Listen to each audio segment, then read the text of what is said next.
Alright, 2012 Tundra, placing the air filter.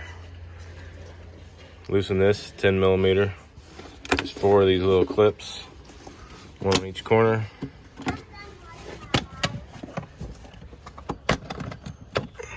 Pop this off. Slide this out.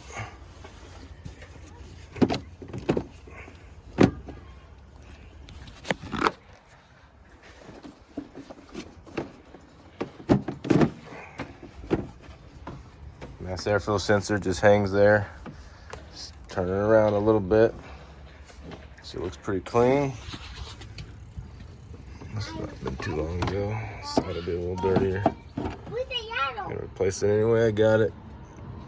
There's the box. You can clean in there if you feel to. There's a little weep hole. And then reverse is putting it all back, setting a new one in. Make sure this part goes that way, down.